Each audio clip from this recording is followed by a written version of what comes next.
es nuevo, es mágico y tenemos un nuevo elenco. Este es el podcast de Soccer Punch Con lo más destacado, lo más entretenido y lo más extraño del balompié. Este es el podcast de Soccer Punch, el podcast de fútbol con quinielas, resultados, noticias, reportajes y más. Soccer Punch es traído a usted por El Futbolito y Megucas FC, unidos por el amor al fútbol.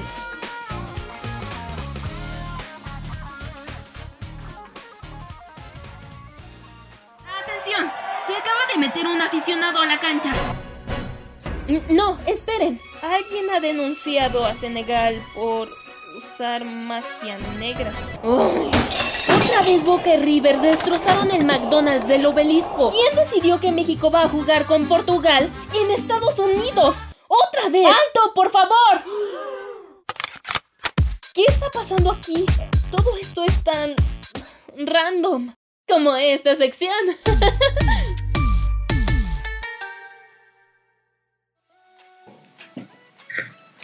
Señoras y señores, vamos a hablar en esta ocasión de Soccer Punch Random. Primero que nada, bienvenido. Estamos en nuestra serie de los mundiales de fútbol y tenemos un mundial muy especial. Un mundial que sucedió, pues, digamos que fue el cambio, hubo un cambio muy importante con este mundial en cuanto a la forma en que se jugaba, en las reglas, todo esto lo implicó este mundial.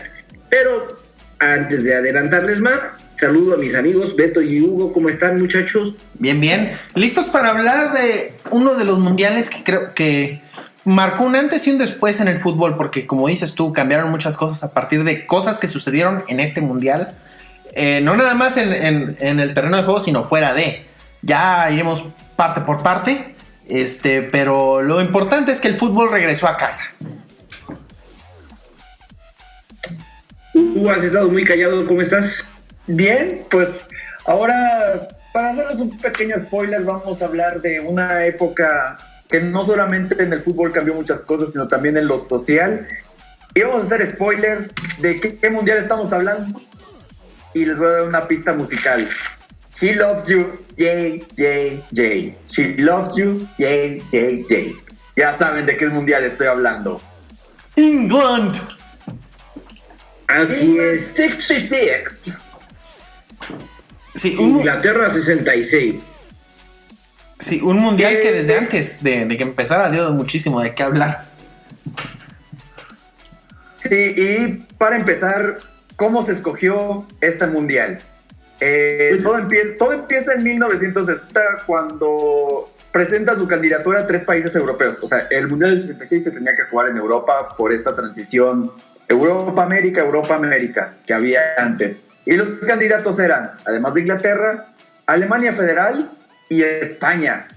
Pero España decidió bajarse del barco y se emprenó. Y la votación quedó para Inglaterra y Alemania, que, spoiler alert, luego iba a haber un partido muy determinante en ese mundial con estas dos naciones. Al final de cuentas gana Inglaterra por 34 votos contra 27. ¿Y por qué ayuditas.com? Porque ¿quién era el presidente de la FIFA?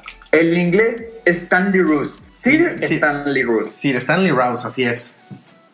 Era la época donde todavía... Fue una época entre los 50s que Inglaterra regresó, la Football Association regresó a ser afiliado de FIFA, donde hasta mediados de los años 70, donde Inglaterra tuvo muchísimo peso en las decisiones de la FIFA. Claro que eso murió después de que Sir Stanley Rouse perdiera la elección del 74 contra Joao Havelange. Spoiler alert. Pero en esta época Inglaterra tenía un peso muy fuerte como nunca en FIFA. 8 en punto. Gracias. Es que puntualidad inglesa, por favor. Sí, claro. Nosotros ya nos preparamos el té, las galletitas, el fish and chip. Y pues bueno, empiezan las eliminatorias al mundial, pero hubo alguien que dijo, pues no, mi ciela, no quiero jugar tu mundial. Así es, ¿Quién fue? Los países africanos. A ver, aquí, hasta entonces, antes de este mundial, hay que decirlo que los países africanos no figuraban para nada en el mundo del fútbol. Estamos hablando de que en la década de los 60, bueno, desde finales de los 50 y 60 fue el movimiento independentista en África. O sea, todavía a finales de los 50 y principios de los 60, la mayoría de los países africanos eran colonias europeas, pero se empezaron a independizar y nada más hubo un representante africano en todos los mundiales anteriores, que fue Egipto en 1934. Entonces, como no les daban un lugar, o sea, no les daban un lugar directo, tenían que andar jugando repechajes contra Asia o contra Europa, incluso hasta América, lo que fuera. Pues se organizaron, dijeron: nosotros, mientras no nos respeten, no vamos a ir a la Copa del Mundo de 1966. Entonces no hubo el único equipo que se había metido, o sea, se habían metido 17 equipos. Pero dijeron, pues se tienen que jugar contra Asia o Oceanía el repechaje. Entonces, pues dijeron, ¿saben qué? Nosotros no vamos a ir, salvo una selección, Sudáfrica. ¿Y qué sucede con Sudáfrica? Que Sudáfrica estaba en la época del apartheid, o sea, que negros por un lado, blancos por otro. Y muchas naciones africanas pusieron la queja con FIFA y pues nos desafiliaron a Sudáfrica. Entonces, pues, ningún africano quiso entrarle. Así es. Sí, de hecho Sudáfrica está en una liguilla con Corea del Norte, Australia, Corea del Sur, que los sudcoreanos también se retiraron, y los sudafricanos que los suspendió la FIFA. Así es. Pero lograron. El beneficiado fue Corea del Norte. Y al final África, porque a partir de México 70, 4 años después, ya les dieron un puesto directo a la Copa del Mundo.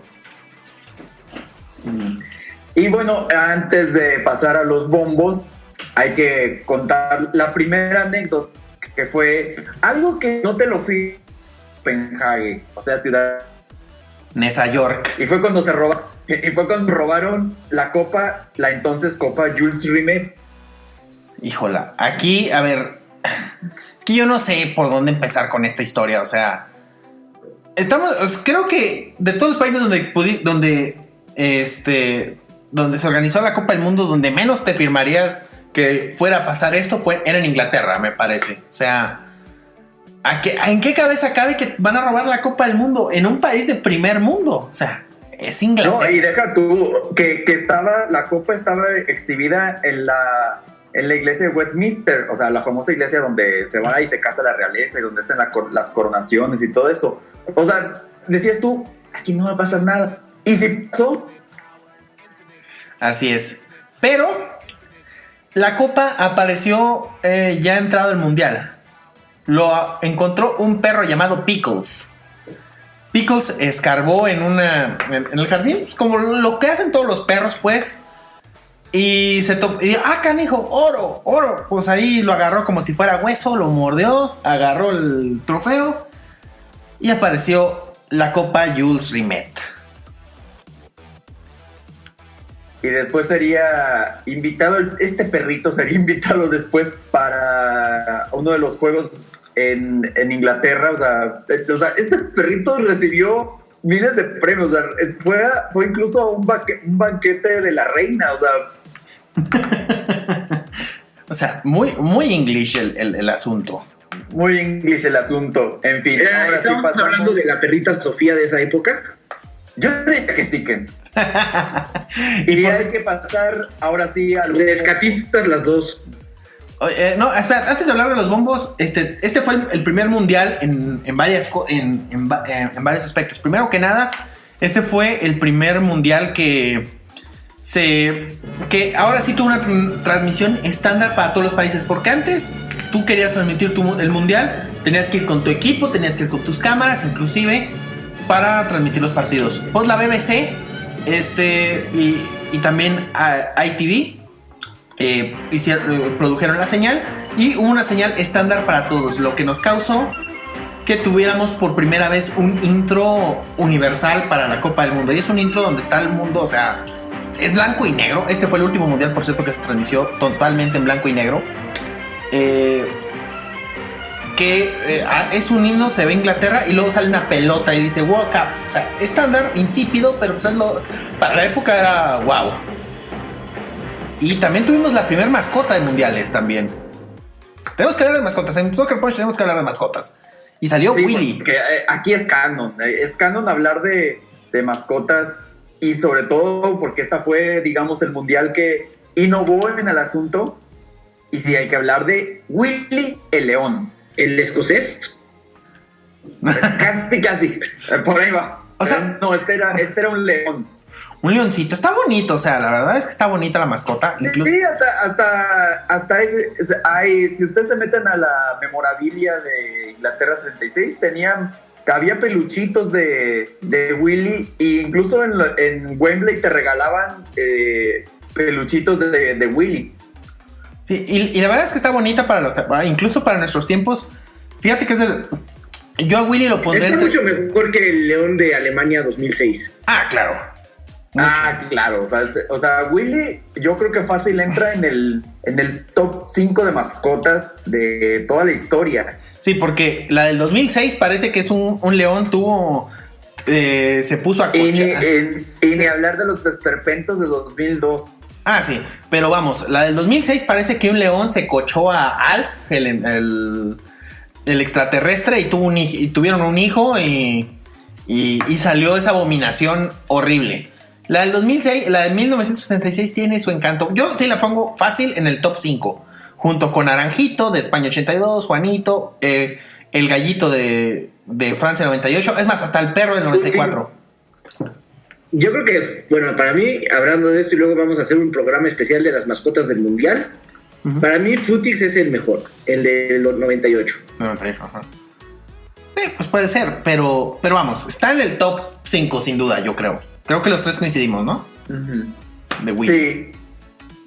Sí, fácil, Willy se queda en el top 5 y ahora sí pasamos a los bombos. Porque ahora había 4 bombos.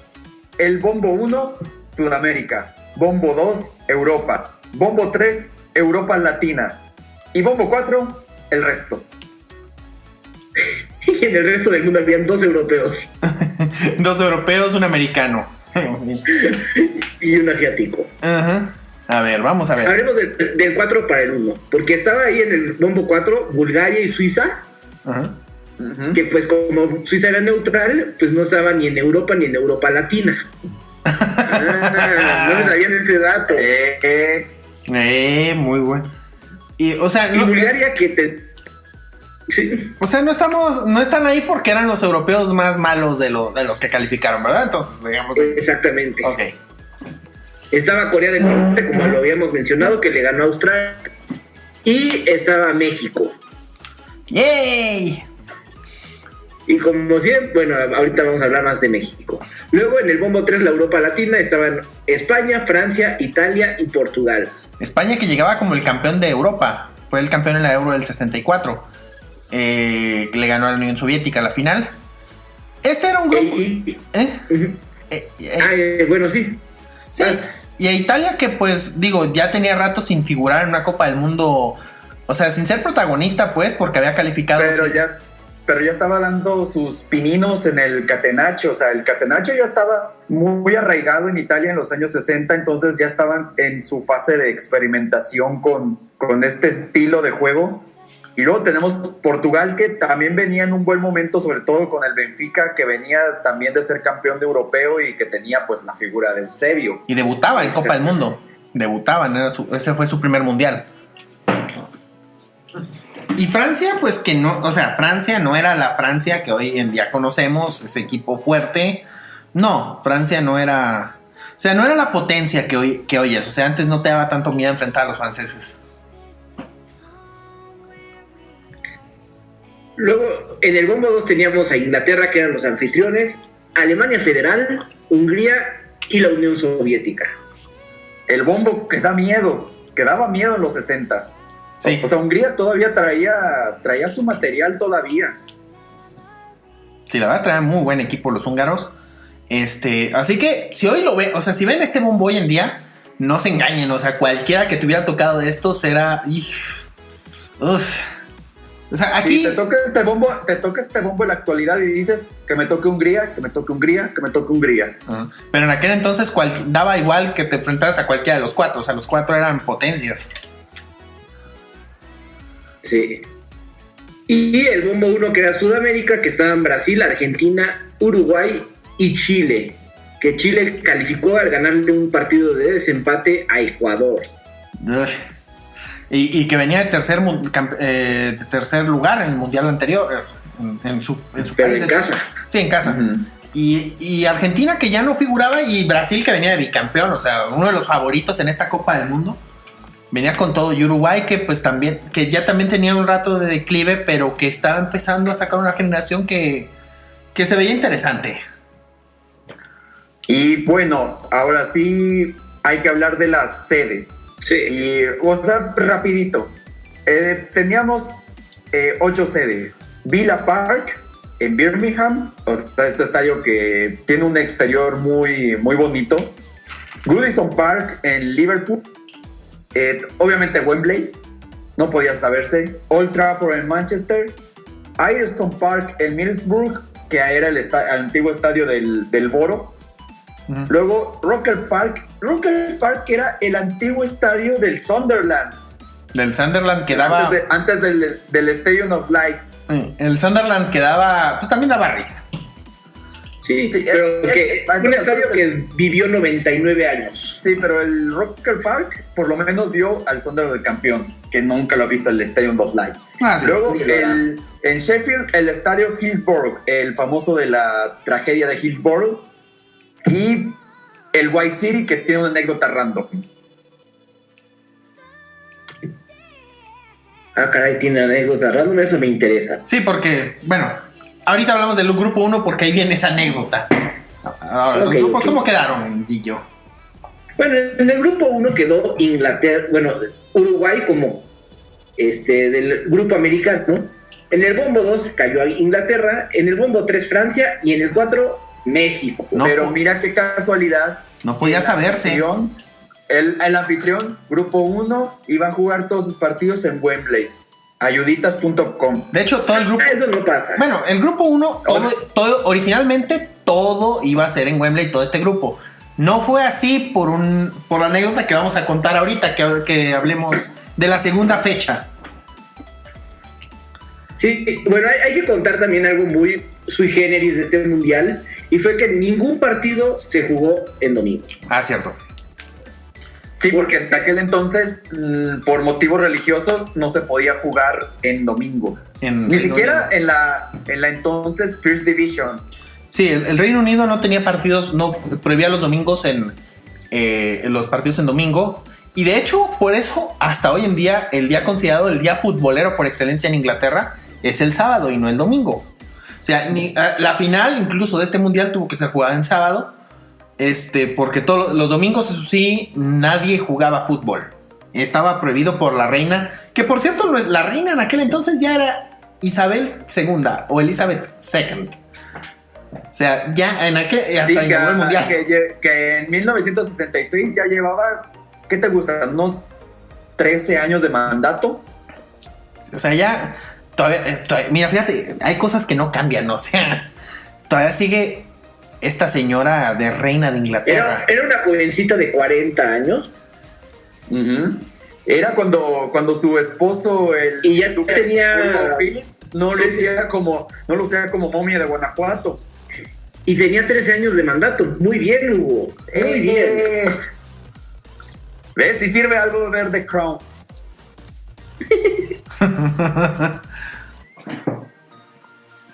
Nuestra risa de ay, Hugo.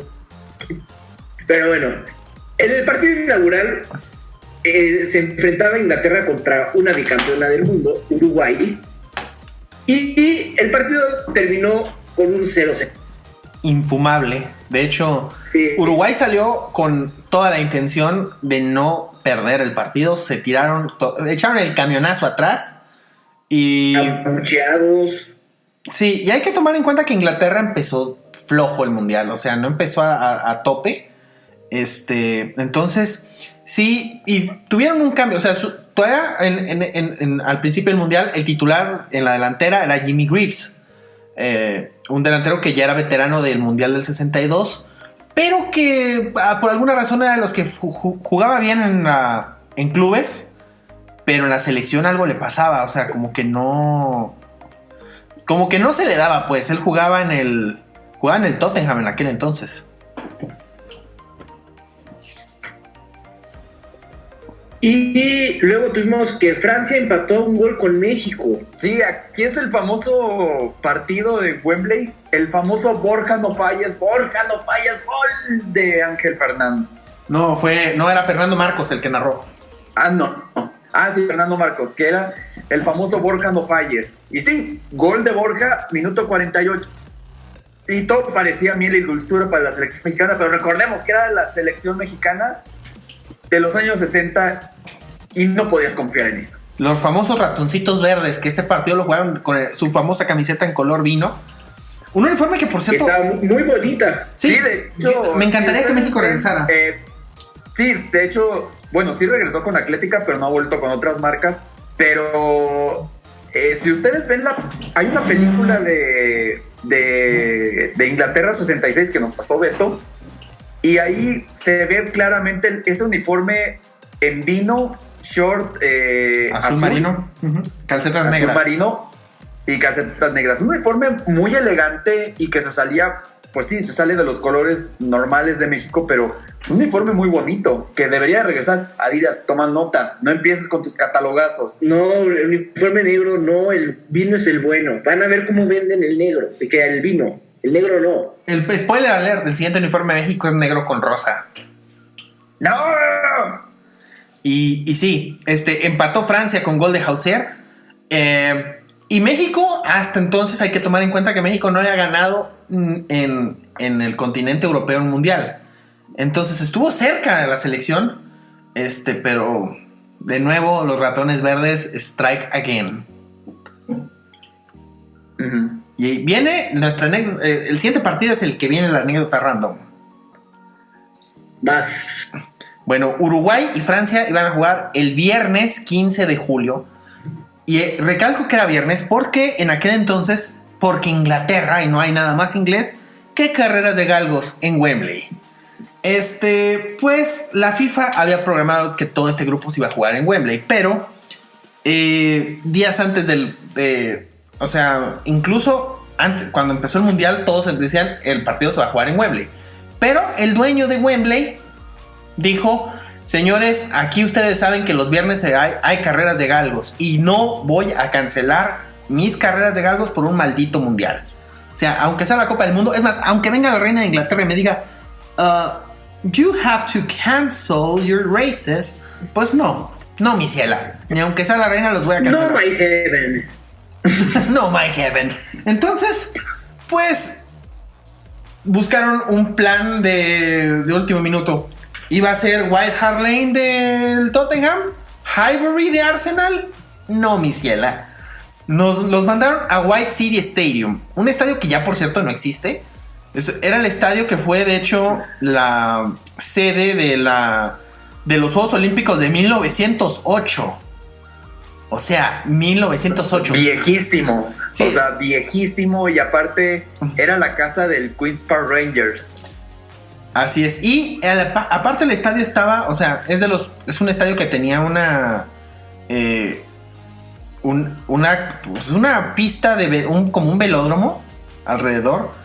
Entonces, si ven imágenes de ese partido, que vamos a tratar de ponerlas en YouTube en la edición, se va a ver hasta raro. O sea, se ve como cuando vas ahora a jugar a Jamaica, así. Pero para un estadio inglés, pues no parece un partido en Inglaterra, porque en Inglaterra estás acostumbrado a que los estadios, las gradas queden muy cerca de la cancha y aquí no. Entonces, pues los mandaron a White City Stadium. ¿Y qué pasó en ese partido? Bueno, en ese partido empezó ganando Francia con un gol de penal de Bourgogne. ¿Qué tal mi francés? Ya estoy mejorando, ¿eh? De Bourgogne. De Bourgogne. Y luego empató Rocha al minuto 26. Y luego Cortés le dio la vuelta al minuto 31. Pero aquí ¿Fue el partido en donde un uruguayo le dio una cachetada a un rival? ¿O me estoy adelantando? No, te estás adelantando. Fue después. Ok, esperen, porque sí es que me perdí en la historia temporal, pero Sí. los uruguayos venían, siempre, ya lo mencionamos en su podcast, los uruguayos siempre imponían respeto, y los franceses pues estaban en una época de altibajos. Y luego en Wembley, el día siguiente, el sábado, Inglaterra recibía a México, literalmente, y Sí. llevaban ya media hora sin gol, y el público se metió con los jugadores. Sí, a ver, contexto. De hecho, México estaba dando buen partido. O sea, A ver. empezó una muy buena media hora, pero Aquí- ¿qué pasó? Aquí contexto. Me parece que fue 5 años antes. México jugó contra los ingleses. Hubo una serie. Jugaron en Ciudad Universitaria. México ganó ese partido. Pero luego se tuvieron que ir a Wembley a jugar. Era una época en donde si agarrabas un amistoso tenías que jugar tanto de local como de visita. Era lo que se usaba en aquel entonces. México jugó en Wembley. ¿Y qué sucedió? Que Inglaterra le anotó 8 goles a México en Wembley. La derrota más grande en la historia de la selección mexicana. O sea, fue un 8-0.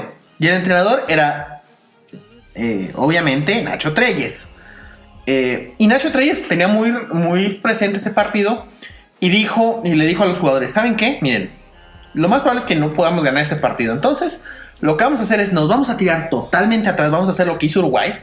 Vamos a tirarnos atrás y a ver qué sucede. Vamos a tratar a que... Lo que quiere evitar, y él mismo lo dijo en un documental de Clio con Krause, dijo: yo lo que propuse a los jugadores es defendernos como lo hizo Uruguay y evitar que nos fueran a golear. O sea, a México no le importaba ganar el partido, le importaba que no lo golearan. Pero ¿qué pasó al minuto 37? Al minuto 37 agarró el balón en el medio campo Sir Bobby Charlton. Y aprovechó que los mexicanos no estaban tan metidos en el juego. Hay un jugador que lo deja pues unos metros, y como a 5 metros afuera del área mete un riflazo a segundo poste, que el arquero, esa no la paraba ni Jorge Campos. Sí. Era Nacho Calderón el portero de las Chivas, de hecho. Sí, que... Y de hecho hay otra narración de Fernando Marcos en la que prácticamente está llorando. En el segundo gol.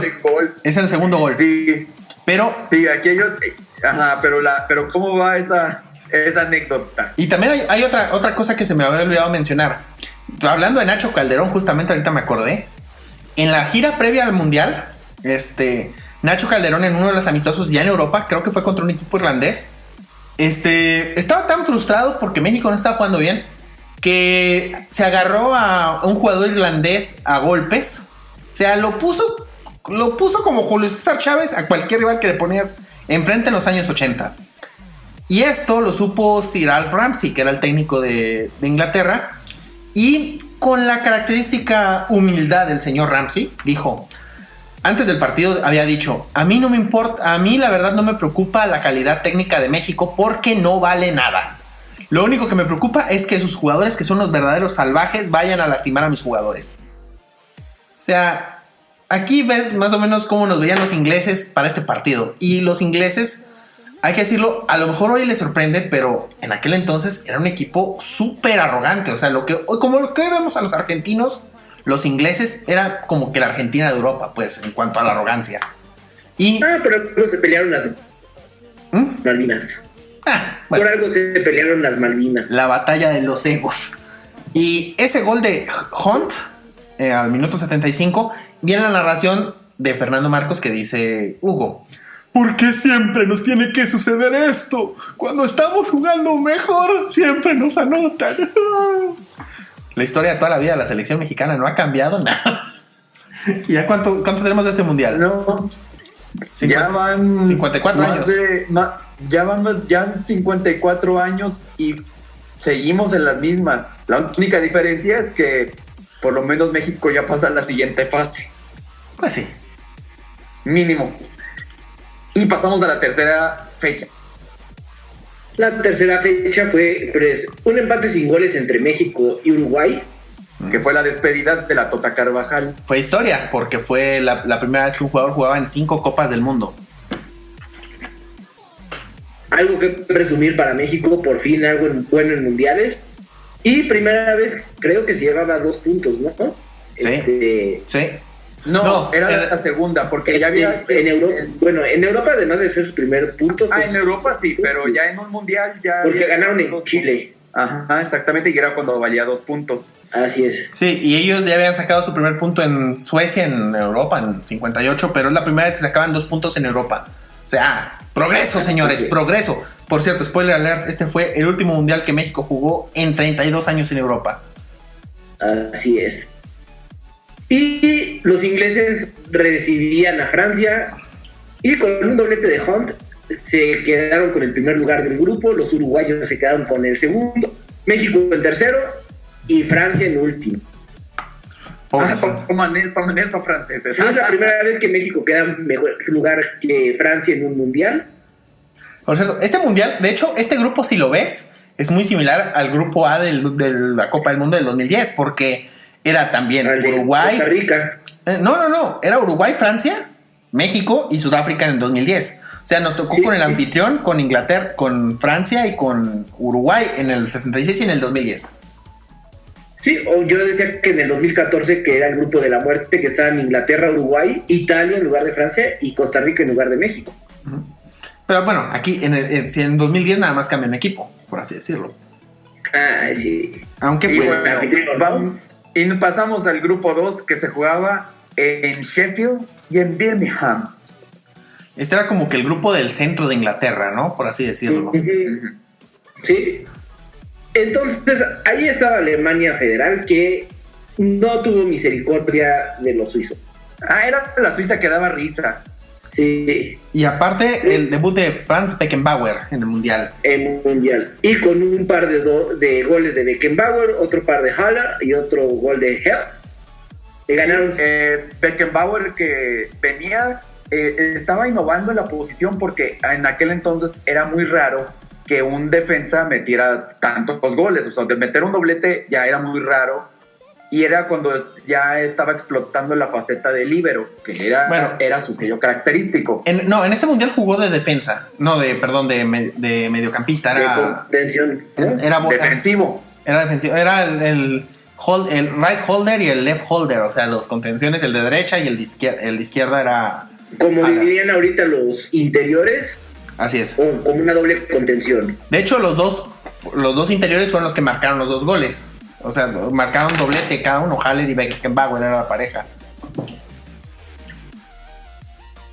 Y en Villa Park, en Birmingham, Argentina le ganaba 2-1 a España con un doblete de Artime y Pirri marcaba para los hispanos.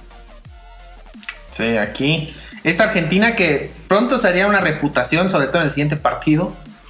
Sí. Y España decepcionando desde tiempos inmemoriales. Digo, España, si no conocieron la España de antes de 2010, por así decirlo, anterior, España nomás iba al mundial.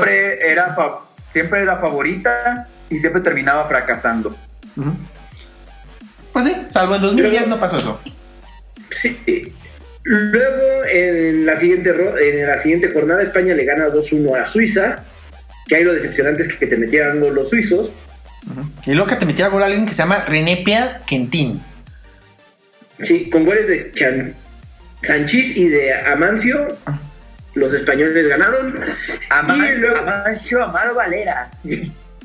Y luego, lo que nos querías contar, en Villa Park, Alemania Federal y Argentina se dieron una de golpes. Híjole, aquí se dieron hasta por la cubeta, o sea, este partido sale en la película oficial del Mundial, en la película oficial aprobada por FIFA, y van a ver cualquier cantidad de patadas, golpes. Argentina en este partido fue donde empezó la reputación de que jugaba sucio. Sí. Y de hecho, más adelante vamos a ver cómo este mundial, que también fue característico por muchas patadas, fue uno de los, digamos, precursores para que hubiera cambios en ciertas estrategias en cuanto al reglamento. Así es. Y pues Alemania no pudo perforar la defensa argentina. Los argentinos como que no hicieron tampoco mucho por atacar. Y dejaban todo, a definir, entre comillas, en la última jornada. Sí, porque España había ganado y tenía posibilidades. Si España le ganaba a Alemania, dejaban fuera a los alemanes. Y hay que resaltar que ninguna en las terceras fechas no eran partidos que se jugaban al mismo tiempo. No era como ahora. No, se jugaba un día antes. El Argentina-Suiza se jugó antes, un día antes, en Sheffield. Sí, se jugaba el Argentina-Suiza en Hillsborough y el día 20 en Villa Park, Alemania contra España. Igual pues ya para entonces Alemania ya sabía el resultado. Sí, que con goles de Artime y Onega le ganaron los argentinos a los suizos y Alemania iba perdiendo con gol de Fusté de España, pero después Emmerich y Seller le dieron la vuelta al partido y se quedaron con el primer lugar del grupo, Argentina en segundo, España en tercero y Suiza sin puntos. Fracaso español. Fracasote, el campeón de Europa se iba de volada a casa, Madrid. De vuelta a ser país. Yo pensaba que iba a decir fracaso suizo, pero no. Suiza. No, es que esa Suiza no daba miedo. Y bueno, pasamos al grupo 3 que se jugaba en el norte. En el Liverpool. noroeste. Sí, en Goodison Park y en Old Trafford. El primer partido tuvimos a la campeona del mundo, bicampeona reinante, con Pelé, con Garrincha todavía. Garrincha, sí. Y con Tostao, con Rildo, y se enfrentaron a Bulgaria. Y en ese partido, desde ya se veía que iban a traer tanto a Pelé como a Garrincha, los iban a traer a puro pan y ya saben qué, y el pan ya se había acabado en toda Inglaterra. Sí. Y desde ahí si ustedes ven también la película de la FIFA, ahí se ve como los búlgaros le empiezan a dar patadas a tanto a Pelé como a Garrincha, y ambos de puro milagro salieron de Inglaterra para decir, uy, ya, qué bueno que terminó este tormento. Y de hecho Pelé y Garrincha anotaron los goles de este partido y los dos lo hicieron de tiro libre. El gol de Garrincha fue una obra de arte, el de Pelé fue una manquez del portero búlgaro. De la barrera también. O sea, la barrera. ¿Qué onda con la barrera?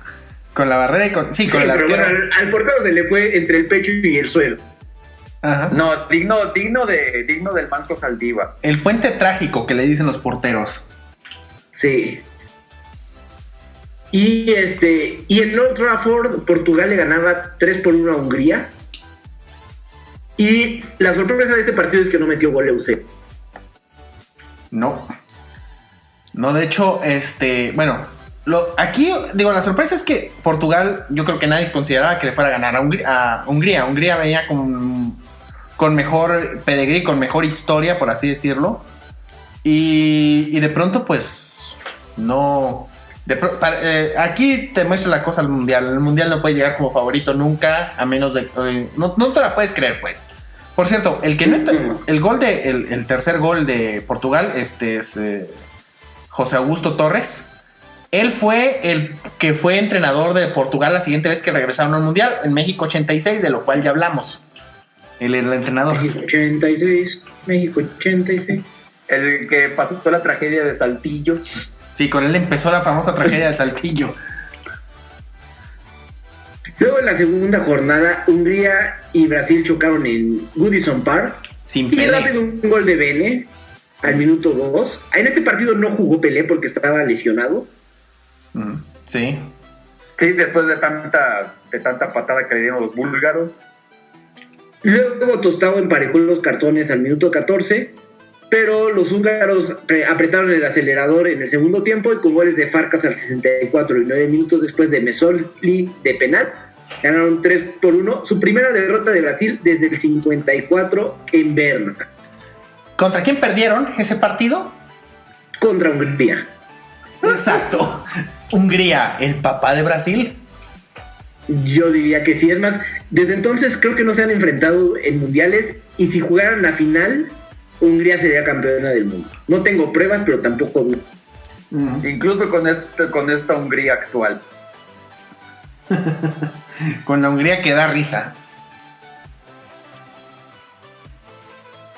Y el siguiente partido lo ganó Portugal en Old Trafford, un 3-0, en donde Eusebio marcaría su primer gol del Mundial. La Pantera de Mozambique. Sí, el dato de vital importancia, Eusebio podía jugar con Portugal porque todavía Mozambique no se había independizado de Portugal. Sí, era colonia en aquel entonces. Lo que venimos diciendo en la sección de África, que todavía era la colonia de... todavía había muchas colonias y de pronto Eusebio fue lo mejor, hasta Cristiano Ronaldo, el que todos consideran el mejor jugador en la historia de Portugal. Ya ahorita Cristiano pues está, por así decirlo, en la discusión. Sí. Aunque yo creo que ya lo superó, pero bueno. Sí. ¿Que ya superó a Eusebio? Sí, yo creo que sí, ya superó en cuanto a marca de goleo y todo eso. Sí, pero la verdad es que ver a Eusebio en ese mundial estaba adelantado a su época. Sí, claro. Incluso desde lo que hacía ya en el Benfica, el Benfica que sí daba miedo, antes del Benfica maldito, sí era algo bastante innovador. Sí, porque él era fuerte, era alto, corpulento, pero tenía una velocidad envidiable. Sí, y además con buen golpeo con las dos piernas, cabeceo. ¿Había algo que no podía hacer Eusebio? ¿Ganar el mundial? Pero bueno, vamos a algo menos obvio.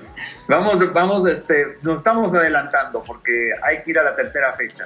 Sí. En donde Portugal le dio un paseo a Brasil. Ahí sí se le acabó el pan a Brasil y nomás le quedó, ya saben qué, porque también ahí cómo se acabaron a los portugueses a Brasil. Ahí sí le dijeron, con que te quisiste independenciar de mí, pues ahora lo que te va por chistosito. Y en este partido regresó Pelé, pero si Pelé hoy ve este partido en retrospectiva diría, híjola, ¿por qué regresé? ¿Por qué regresé? De hecho, hasta Pelé en entrevistas ha dicho que el Mundial del 66 lo hizo pensar en dejar el fútbol. O sea, ese Mundial le pegó tanto en lo anímico a Pelé que él pensó en un punto retirarse. Y estamos hablando de Pelé cuando tenía 25 años. Incluso estaba en duda que él fuera a México 70. O sea, incluso había renunciado a la selección brasileña y que no, dijo, pues no quiero regresar al Mundial de México 70, pero bueno, esa historia ya la contaremos después, porque pues Portugal barrió completamente a Brasil. Sí, tenemos que hablar de, híjola, bueno, te lo voy a dejar a ti, Hugo, porque tú eres el experto en estos temas. ¿Qué pasó al minuto 15? Ay, Dios mío, el premio Marcos Saldívar al portero de Brasil. Qué cosa, o sea, yo he visto esa jugada varias veces. Es que si la ves precisamente en la película, a lo mejor tú dices, es que sí se ve un poquito lento por la dinámica de la cinematografía de aquel entonces, pero ya que lo ves en la transmisión de la BBC, te quedas, híjole, esa de verdad premio Marcos Saldívar. A ver, dato de vital importancia, ¿sabes cómo se llamaba ese portero? ¿Saldívar? No. Manga. Gilmar. Manga. Era Manga. Manga. Gilmar era el suplente. De hecho, el que había sido campeón en 58 y 62, en este mundial venía de suplente. Manga era el titular ahora. O sea, si le pones la C en lugar de la G, ahí más o menos queda algo acorde, ¿no? Sí. Se la voy a dar por buena. Y luego apareció Joao Moraes, este jugador que fue regañado por Eusebio por cometer uno de los más altos crímenes en la historia del fútbol. ¿Por qué? Una jugada donde a Pelé conduce la pelota, lo faulea pero por alguna razón no tira Pelé. No lo tira, pero Pelé se recupera Y Joao Moraes dije, con que sí. Pues mete el hachazo con toda la fuerza del mundo que podía. Y ahí sí quebró a Pelé. Y obviamente que quebró a Brasil, que desde 1930 no pasaba de la siguiente ronda. En grupos, claro. En grupos, sí, pues sí, porque en el 34-30 directamente a eliminación, pero desde 1930 no quedaba fuera en una ronda grupal. Y desde entonces tampoco ha quedado fuera de una ronda grupal. Uh-huh. Y luego apareció el ídolo de Gillo, Eusebio otra vez. Sí, de hecho, para los que no saben, Eusebio por muchos años, como por 6 años, fue mi seudónimo. Sí, lo usaba así como para entrar a foros y cosas así. Me ponía Eusebio. Entonces, pues Eusebio anotó un doblete y Brasil, Pachucaza. Pachucaza, sí. Y Hungría nada más cumplió con el protocolo de vencer a Bulgaria. Así es que tú. ¿No hay mucho de qué hablar de este partido o sí? No, digo, aquí era lo que iba a suceder. A Bulgaria siempre le tenías que ganar. Y Hungría aprovechó. Digo, Brasil ya había quedado eliminado. Y que prácticamente Hungría ya estaba calificado antes de jugar. O sea, a menos de que perdiera, cosa que no sucedió. Entonces, sí. No hay mucho que comentar. Nada más a Brasil, este mundial le sirvió como una lección. Por cierto, había regresado Vicente Feola, el técnico que los había hecho campeones en 58, pero se fue en 66. Pero este mundial los hizo entender a la selección de Brasil que era la hora de evolucionar, que ya no podía ser nada más el yoga bonito, sino tenía que acostumbrarse a las tácticas europeas hasta defenderte y hasta de leñarte. Que esto forma parte de lo que sucedió 4 años después, que ya hablaremos también de eso en otro podcast.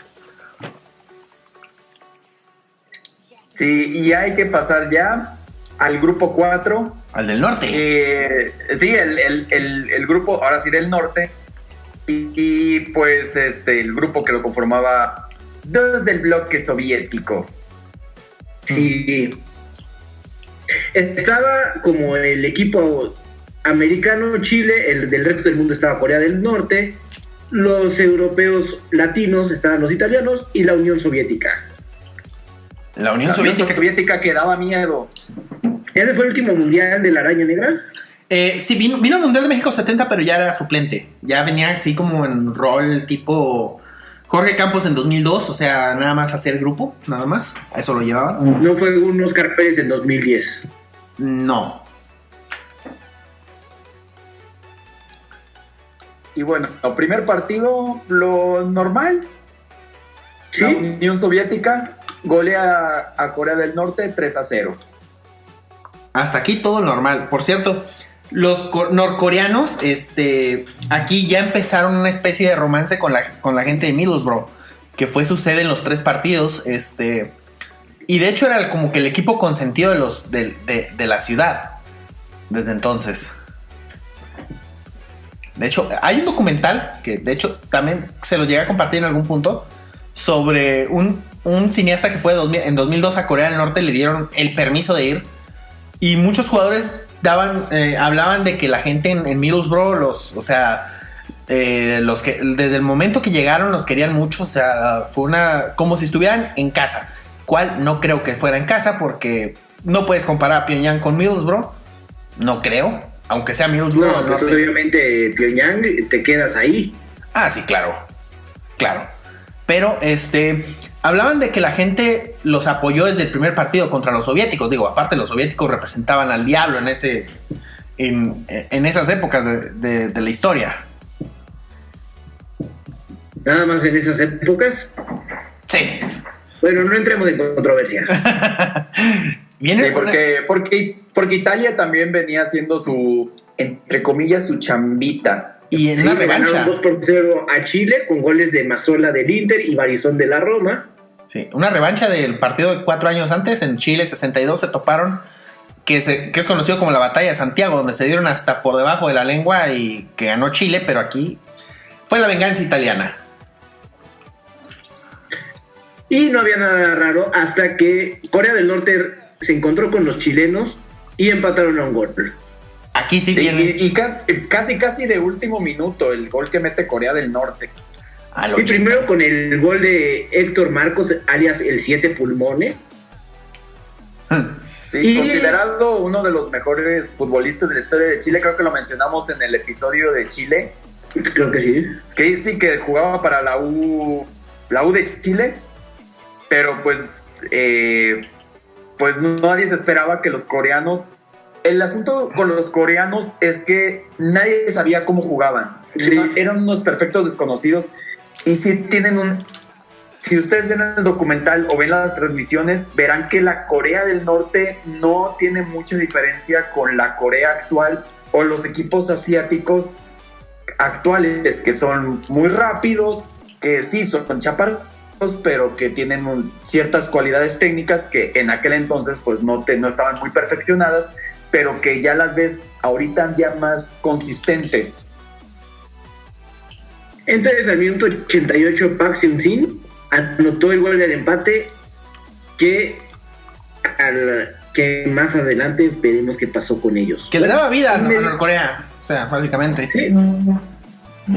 Y luego la Unión Soviética le ganó 1-0 a Italia. No podemos considerarlo sorpresa. En aquel entonces esperabas que la Unión Soviética le pudiera ganar a cualquiera. Sí, era una de las potencias del mundo. Y más que nada mantener el 0 en la portería. Con Lev Yashin, la araña negra, considerado uno de los mejores porteros de la historia del deporte. Si no es que el mejor.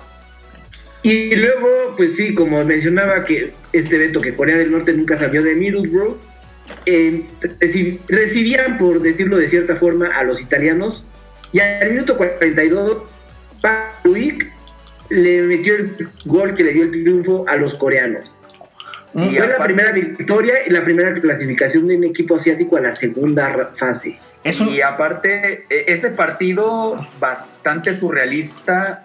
O sea, una Italia que sí, que como lo había mencionado, ya estaba implementando el famoso catenaccio, pero que no funcionó para nada. O sea, estaba en pañales el catenaccio y que no funcionó contra pues, el desconocimiento de Corea del Norte, que si ustedes ven la transmisión, van a ver que la gente de Middlesbrough empieza a corear. Ahora sí que a corear. Corea, Corea, Corea. De ahí viene corear. Ya entendí todo. Todo tiene sentido ahora. Y además hay que ver que también es surreal el uniforme de Italia en ese día, porque Italia salió con la camiseta surra, o sea, el estándar, pero jugó con shorts negros. Porque el uniforme de Corea del Norte era rojo, el uniforme rojo con short blanco. Ajá. Entonces obligaron a Italia a usar un short de otro color. ¿Y por qué negro? No sé. Pero es la única vez que yo recuerdo haber visto Italia con un uniforme así. Pues no le dio mucha suerte porque pues perdieron. Una sorpresota, o sea, esto creo que nadie lo veía. No, porque todos esperaban que clasificara la Unión Soviética e Italia. Y aparte, Corea del Norte, pues, se había visto muy mal en el partido de debut. No esperabas que le fuera a ganar a Italia. O sea, por más que Italia estuviera sufriendo un ataque en ese mundial. Pero bueno, los coreanos venían motivados no solamente por el trato que les dieron en Middlesbrough, sino por aquel empate contra Chile, que fue, como lo comenté, de casi último minuto. Y pues, vaya manera de calificar, y yo creo que va a ser la única vez que califiquen en no sé cuánto tiempo, porque Corea del Norte nada más regresó a una Copa del Mundo y ya vimos cómo les fue en 2010. Sí. Por cierto, dato de vital importancia, en el documental ese que hemos mencionado, que fue grabado en 2002, ¿cuántos jugadores quedaban vivos de aquel mundial en 2002? Híjola, uno, y si bien te va. Bueno, en la época que grabaron quedaban nada más 7. O sea, de 22 jugadores nada más quedaban 7 vivos, según esto, o sea, según el régimen. A lo mejor los demás los tenían en un gulag o algo por el estilo, que es algo muy Corea del Norte, pero sí, o sea, y nada más te dejaban ver las cosas que obviamente en un país que tiene tan controlado todo, te dejaban ver nada más las cosas que el gobierno quería que tuvieras. Y los jugadores, y muchos jugadores cuando les preguntaban sobre el régimen, volteaban la pregunta o negaban hablar mal del régimen. Obviamente, ya sabemos la circunstancia, pero sí, digamos que no sobrevivieron muchos de esta selección de Corea del Norte para 2002. Ya no quiero saber cuántos quedan vivos hoy en día. No hay manera de saberlo.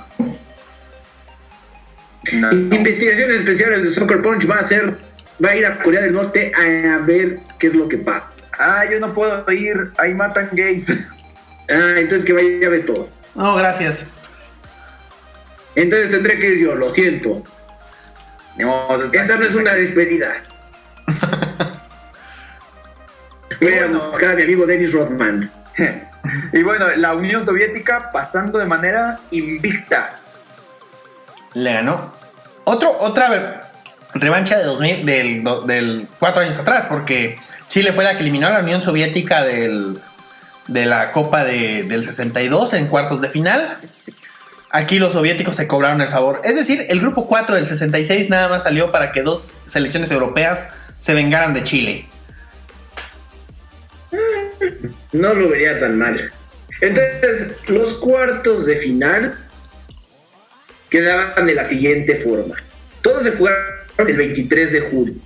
Y a la misma hora. Todos se jugaron a las 3 de la tarde, tiempo de Londres. Y obviamente en diferentes sedes. Obviamente. En el norte, en Rocker Park, jugaron la Unión Soviética contra los húngaros. Y otro partido tremendamente surrealista, y aparte que te da una de las anécdotas más graciosas, porque un jugador húngaro, Rocker Park tenía una especie de fosa. Sí, de fosa, y a uno de los jugadores húngaros se le ocurre caerse en plena fosa por una jugada. Un forcejeo. Un choque con un soviético. Y cual si fuera la Segunda Guerra Mundial, porque eso sí llegó a pasar. No, pues, deja tu Segunda Guerra Mundial. La invasión soviética en 1956 a Budapest. ¿Otro? Sí, tal cual, el jugador húngaro terminó en la fosa. Este chiste fue demasiado oscuro. Fue muy negro el chiste. Pero igual no le pasó nada al jugador húngaro y salió de la fosa, y de hecho la policía se tuvo que quedar muy cerca de esa fosa para que no volvieran a caer. Cosa que ya no te lo firma el Stadium of Light de Sunderland. Así es. Y pues no sirvió de nada, porque pues de todo mundo pasó a la Unión Soviética. Sí, la Unión Soviética. Sí, ganaron 2-1. Sí, aquí la Unión Soviética por primera vez en mundiales llegaba a las semifinales. Ellos nada más habían quedado hasta cuartos de final en 58 y 62, que eran sus mundiales anteriores. Ya con esta victoria firmaron el mejor mundial de su historia. Y aparte eran favoritos, o sea, la Unión Soviética era favorita porque habían sido campeones de Eurocopa en el 60. Lev Yashin ya había ganado que hasta la fecha es el único portero en ganar un Balón de Oro. Y obviamente, pues, imagínate, estás mezclando rusos, ucranianos, bielorrusos, o sea, un equipo de miedo. Sí, por ejemplo, el que metió el gol Chislenko, del primer gol, era ruso, del Dinamo de Moscú, pero, por ejemplo, Porcuyan era armenio, y el que anotó el doblete contra Chile era también era armenio, y había otro que era ucraniano y otro que era de Bielorrusia. Entonces, si combinas a los mejores jugadores de una zona tan amplia, pues es más fácil encontrar buenos jugadores, que en algún momento hablaremos de nuestro once ideal de los jugadores soviéticos. Sí, que por cierto, esta selección soviética no tenía nada que ver con de la que hablamos en 1986. O sea, la selección del 86 habíamos dicho que era una selección que había dejado el estereotipo de lo que teníamos de selecciones soviéticas, que esta selección sí la representaba a la perfección, que era una selección que más que jugadores eran atletas. O sea, muchos decían que los jugadores soviéticos no eran técnicamente refinados, todo lo contrario, pero eran muy atletas. Que no se cansaban, que corrían bastante bien. y que justamente esa fortaleza física les ayudaba mucho en los partidos. Y era el sello de la Unión Soviética, pero con el paso del tiempo se volvieron más técnicos y más, ya adaptaron un poquito más, dejaron ese estereotipo de atletas que tenían en este mundial. Y pues ahora pasamos a Hillsborough. Ándale. Así es, porque ahí medio adelanté una cosa. Uh-huh. Se enfrentaba Alemania Federal contra Uruguay. Y los charrúas, como es costumbre, juegan muy sucio. Muy sucio. Por cierto, el árbitro era inglés. Estamos en el episodio de Uruguay. Aquí no faltó la suciedad, pero también hubo la cerecita en el pastel de Uruguaya que ya venía adelantando Gillo. Sí, no sé a quién fue. A Siller. Fue a Wes Siller al que le dieron la cachetada. Sí, pero no sé quién fue el jugador uruguayo que lo expulsan. En ese momento no habían tarjetas y eso es algo que vamos a hablar al final de este podcast. Sí, Entonces expulsan al jugador de Uruguay. Era Horacio ¿Y así? Troche. Horacio Troche, el capitán. Horacio Troche. Muy Por bien, cierto, gracias, Beto. Hablando de dato de vital importancia, Horacio Troche dirigió en México. Dirigió a 4 equipos. Dirigió a las Chivas, dirigió a Laguna, al Tampico Madero y al Irapuato.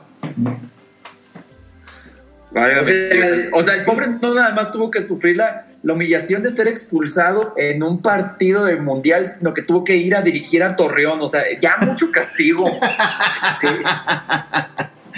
Pero Y a Irapuato. lo expulsan y cuando ven de frente a Seller, le da un tremendo cachetadón que ni esta...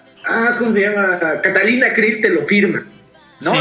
ni Catalina Krill, ni Soraya Montenegro, A ver. Chantal Andere, la usurpadora, nombre. No. O sea, y hablamos de la Catalina Krill que daba miedo. O sea, la interpretada por María Rubio, no la que interpretaba a Paz Vega, por favor. Porque ante todo, Soccer Punch tiene buenas referencias culturales. Exacto. Podremos hablar de telenovelas de Televisa, pero siempre Pero de de calidad. Televisa que daba miedo. Sí. Pero le dio un tremendo cachetadón a Seller y él se queda parado, así como de ¿What the fuck? No, ¿Qué acaba de pasar aquí? El árbitro en su cara. Y si hubiera sido fútbol actual, Seller se tira al suelo y da 20 vueltas. sí, claro. Pero en aquel entonces eran machos, hombres, hombres a prueba de balas, o sea, no mamadas. Sí, o sea, y aparte también con el balón que tenías que jugar en aquel entonces, no había tus baloncitos fresas de Adidas. No, de hecho, este fue el último mundial, por cierto, que no patrocinó Adidas los balones. O sea, este fue el último que tuvo balones. Se llamaba Challenge el balón. Que se me estaba olvidando también que en el partido de la Unión Soviética y Hungría pasan una toma en la que el balón le dan un patalón y se va volando desinflado y empieza el sonido. Oh. y cae. Adidas, patrocínanos.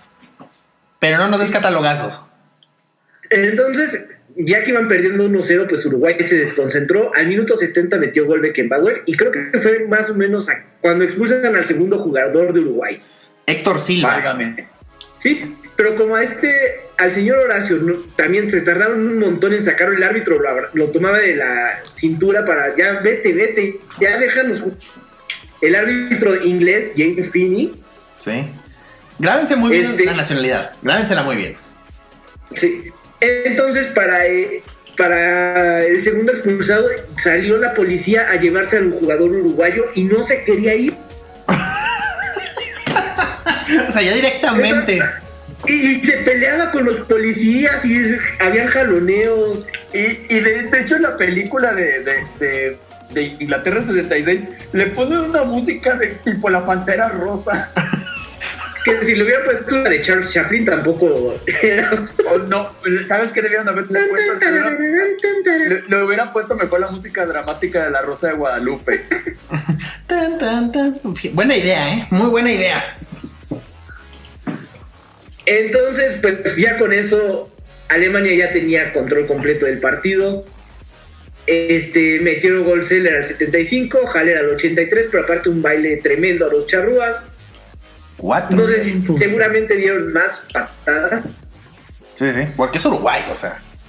Sí, y vas perdiendo como Uruguay, entonces no hay manera. Pero aparte, digo, cuando tienes a tu entrenador se llama Ondino Viera, si te dan ganas de golpear a todo mundo. O sea, con ese nombre, hasta yo patearía a la gente.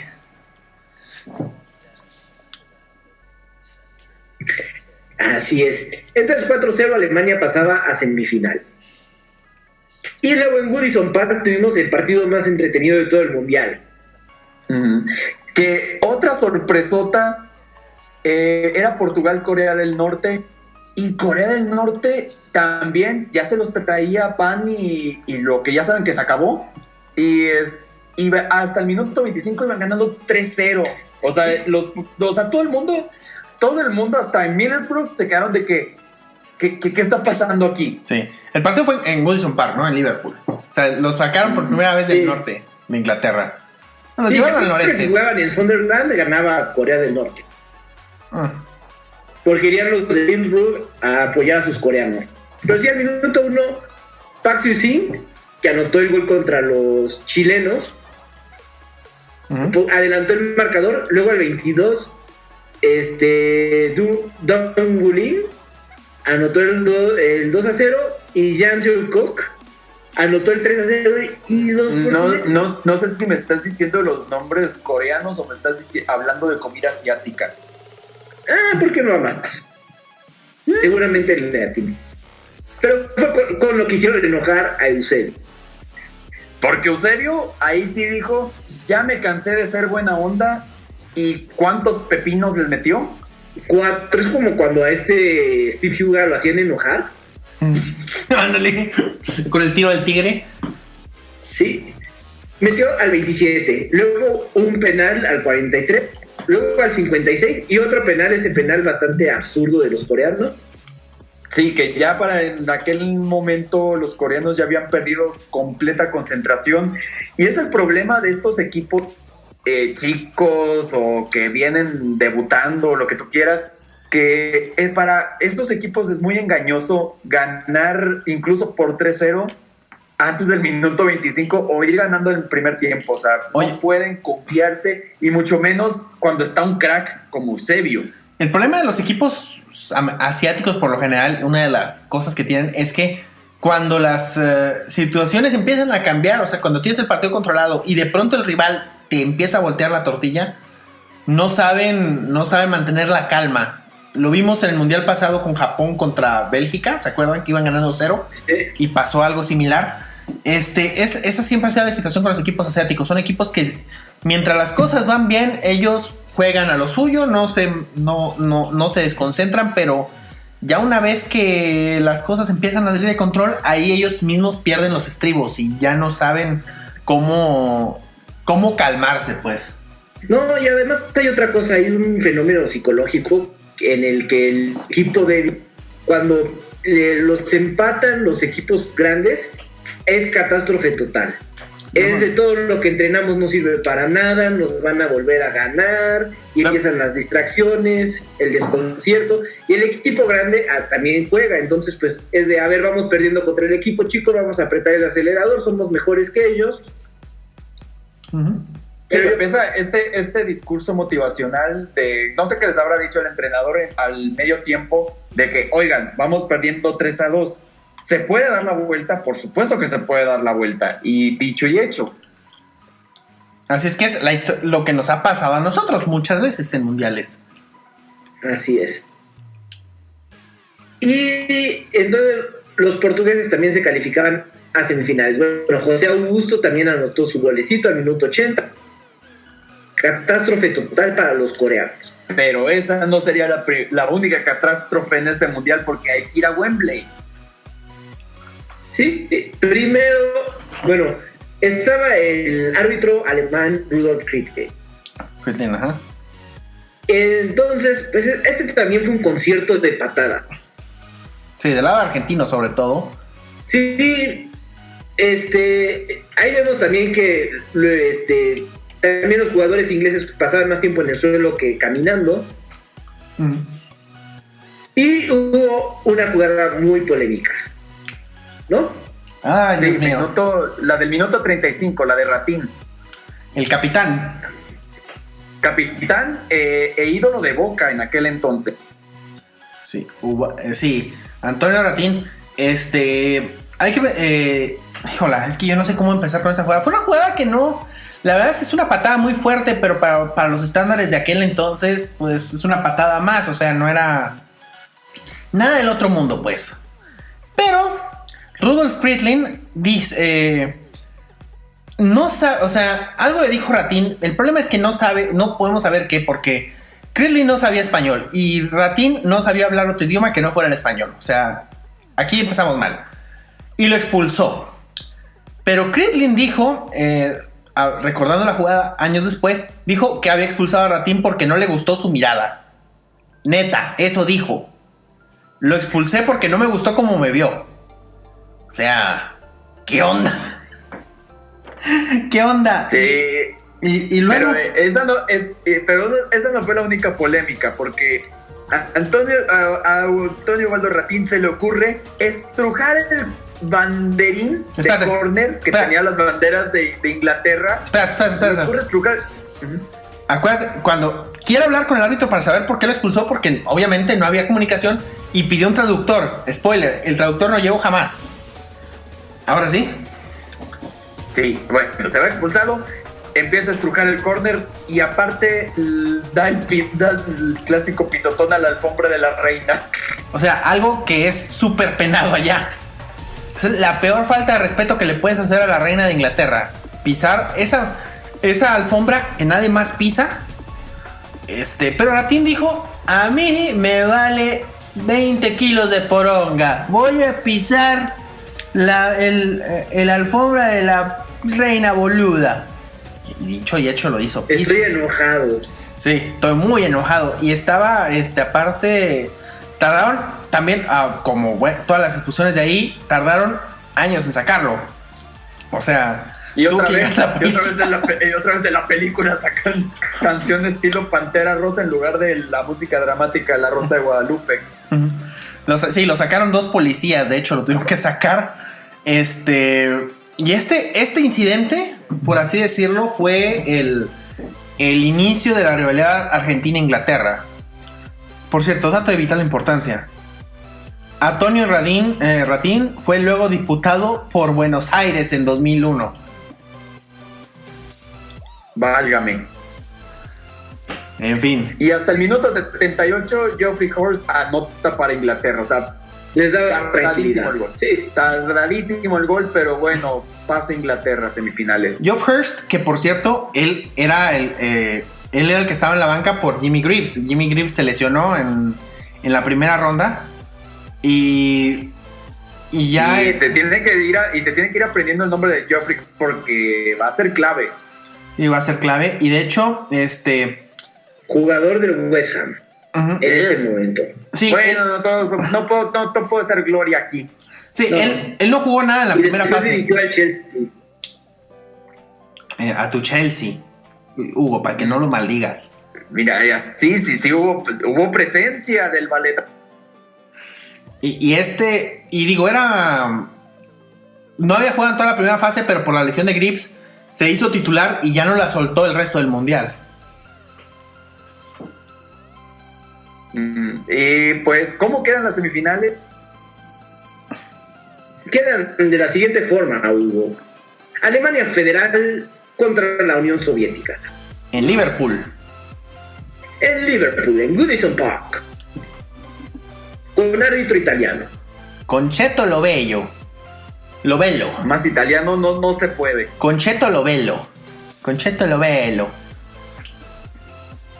Y otro partido ríspido, ¿no? Sí, muy, muy ríspido. Pero bueno, lo esperas porque son 2 equipos que realmente la técnica no era lo suyo. O sea, son equipos que de hecho tenían estilos un poquito similares. Eran equipos físicos. Tanto Alemania como la Unión Soviética, equipos tosudos. Entonces, pues, ¿qué tenía que darse? Se dio lo que tenía que darse. O sea, un partido muy ríspido, muy trabado. Donde, por cierto, los soviéticos también se quedaron con uno menos. Así es. Sí, prácticamente todo se derrumbó, mis camaradas. Porque apareció Haller. Al minuto 43 anota el gol. Un gol que no sé si Yashin pudo haber hecho un poquito más. La verdad es que no lo sé.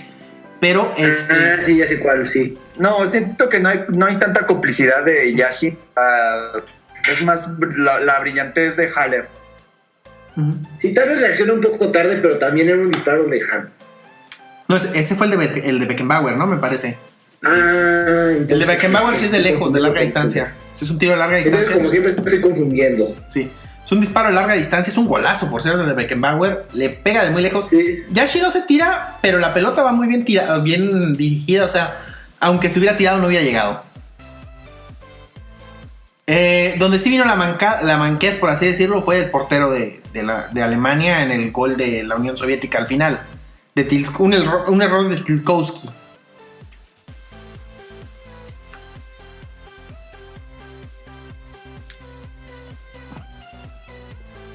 Y bueno, con esto Alemania pasaba a la final.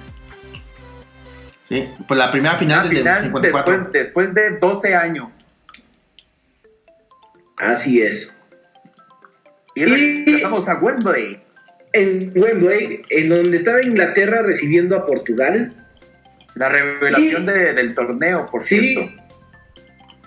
Y lo que buscaron los ingleses fue anular a Eusebio. Y lo consiguieron. Si Eusebio no tenía posibilidades de anotar o de asistir, iban a estar bien. Le echaron. Y adelante tenían a Sir Bobby Charlton. De hecho, que había estado apagado. Le habían echado doble marca personal a Eusebio. Le echaron a Bobby Moore, el capitán. Y cuando él lo pone. Y al hermano de Sir Bobby Charlton, Jack Charlton. No. Que por cierto. Novi Styles. Yo decía. ¿Sí jugó Jack Charlton? Sí, Jack Charlton era el otro central. Pero el que no lo tomaba. Pero dato de vital importancia. Jack Charlton, ¿dónde jugaba? Jack Charlton, Dios mío, no me digas que... Jugaba, sí, en nada más y nada menos que el Dirty Leeds. El Dirty Leeds, híjola. Sí, y lo tomó... sí, también, el Dirty Leeds tenía varios jugadores en esta selección, o sea, varios de los seleccionados ingleses fueron de ese Dirty Leeds que marcó una época. Por más que no nos guste aceptarlo, pero es un equipo de cuidado, un equipo de respeto. Uh-huh. Y pero el que estuvo tomando el medio campo a Eusebio cuando estaba retrasado era Novi Styles, que era el contención. Ese sí era un jugador de esos que la barrida más... La barrida más bajita te la ponía a la altura del muslo. Y aparte, sí, por cierto, Novi Styles, sí cumple con todo el estereotipo de la dentadura inglesa que tanto hemos hablado. Ah, sí, porque cuando vean una foto de la final, no voy a hacer mucho spoiler, pero van a notar la dentadura envidiable de Novi Styles. Sí, o sea, un tipo, sí, de hecho, dice la leyenda que él se quitó, él mismo se arrancó los dientes. No, que se arrancó los dientes en un partido, y de hecho estuvo jugando anduvo con las prótesis, pero que se las quitaba a la hora de jugar, como que le daban, para darle más miedo a los jugadores rivales. Un jugador que estuvo en el Manchester United en aquella época. Sí, el Manchester United de los 60s que daba miedo, que estaba también George Best y Sir Bobby Charlton, obviamente. Entonces al minuto 30 Sir Bobby Charlton abre el marcador y después de 50 minutos anota el 2-0. Aquí se acabó. Y se acabó, y aunque marcó Eusebio de penal, pues ya Portugal ya estaba vencido, ya estaba fulminado. Otro dato de vital importancia que tenemos que mencionar aquí. Fue el primer gol que había recibido Inglaterra en toda la Copa del Mundo hasta entonces. Estamos hablando de que Inglaterra duró 3 partidos, 4 y 82 minutos del otro, es decir, 442 minutos desde que inició el Mundial donde no recibieron gol. Gordon Banks era el portero, uno de los porteros, el mejor portero que ha tenido Inglaterra en toda su historia, me parece. Y Calamity Jones está enojado contigo. Este récord en Copas del Mundo duró 24 años, porque lo rompería Walter Zenga en el Mundial de 1990, pero para aquella época pues, sí es un récord muy considerable. Así es. Entonces tendríamos pues la final Inglaterra contra Alemania, pero primero había un partido por el tercer y cuarto lugar. Sí, el último partido que jugó Lev Yashin en mundiales. Y le tocó conocer a Eusebio. Sí. Y a Eusebio le tocó conocer a Lev Yashin. Y dice la anécdota, no sé si sea cierta o no, que llegaron y hablando obviamente en sus respectivos idiomas, se encontraron en el círculo del campo y le dijo Lev Yashin, así que tú eres Eusebio. Y Eusebio le contestó, yo no sé quién eres tú, no te conozco, pero te voy a anotar. Lo haré en algún momento del partido. Y Lev Yashin le dijo, eso lo veremos, soy el mejor portero del mundo. Y le dijo Eusebio, sí, ya. Algo así fue la historia. No sé si es muy cierta o no, pero me la contaron. No tenemos pruebas, pero tampoco dudas. Así es. Y sí, al minuto 12 hubo un penal, justamente a favor de Portugal. ¿Sí? ¿Y quién lo marcó? Eusebio. Eusebio que con esto ya aseguraba prácticamente el título de goleo, la bota de oro. Sí, ya prácticamente no había forma de que le quitaran. No, a menos que pues antes de la final, Haller tenía que meter por lo menos 4 goles para medio empatarle y Hurst tenía que meter 5. Sí, no era algo factible, pues. Más considerando que era una final. Y el sábado 30 de julio en Wembley. Sábado 30. Dios de mi vida. A las 3 de la tarde, ¿por qué no? A las 3 de la tarde. Pero bueno, es Inglaterra, o sea, ¿cuál calor? Sí, que este es uno de los partidos más polémicos en la historia de las Copas del Mundo. Ya hablaremos de por qué sucedió.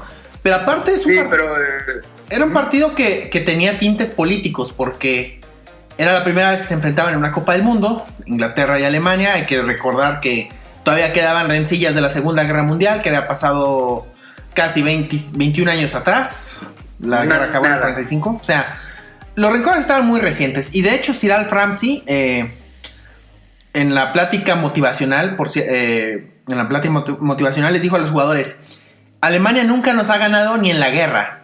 No vamos a perder con ellos ahora. Entonces, pues así las cosas. Alemania se presentaba en Wembley. Por cierto, Inglaterra por primera vez en el Mundial sacó su uniforme rojo. No había usado el uniforme blanco, el uniforme tradicional, pero en este partido salió de rojo. Sí, porque Alemania jugaba con la tradicional camisa blanca, el short negro. Entonces, pues sí, Inglaterra estaba obligado a salir con ese uniforme. Que por cierto, a mí de hecho el uniforme rojo de Inglaterra está mal. Sí, a mí también. No, a mí no. A mí me gusta más el blanco. Pero solamente cuando lo combinan con short azul. Solamente cuando lo combinan con short azul. Cuando lo ponen con short blanco, para mí pierde totalmente el encanto. Pero en fin, empieza ganando con Geoffrey Hurst. Iba ganando Alemania con Haller y luego empata Geoffrey Hurst. Aquí hay que tomar en cuenta otro contexto. En las últimas finales de Copa del Mundo, ¿qué había sucedido? Que el que anotaba perdía. Pasó en la final del 62, en la del 58, en la del 54... En la de 1900, bueno, la que podemos considerar la final de 1950 también anotó anotó primero el que perdió. Y o sea, también creo que la del 38 ahorita te confirmo. O sea, estaba una seguidilla de donde anotó no, en la del 50, en el 38 no, pero había 5 finales seguidas donde el que anotaba primero perdía. Entonces, pues dicho sea, y de hecho el narrador de la era el de la BBC. Yo tengo el partido de hecho en la narración original de la BBC y me acuerdo que es de mamador. Ajá. Kenneth Wolstenholme, así se llama. Memoriza ese nombre porque al final tengo que hablar de él. había hecho justamente el señalamiento, que el que anotaba primero en la final perdía. ¿Qué pasó? Que al minuto 12, Haller anotaba el primer gol para los alemanes. Uh-huh. Y tardó 6 minutos Inglaterra en contestar, con gol de Jeffrey Hurst en un tiro libre. O sea, fue un tiro libre, una táctica fija. Creo que la jugada es de Bobby Charlton, que se había quitado incluso a Beckenbauer, pero luego le cometen falta y es un centro donde todos se quedaron viendo y Hurst remató sin marca y con el portero prácticamente parado.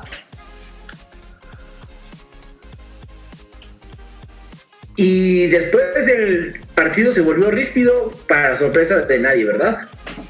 Es 1966. Que pretend to be shocked.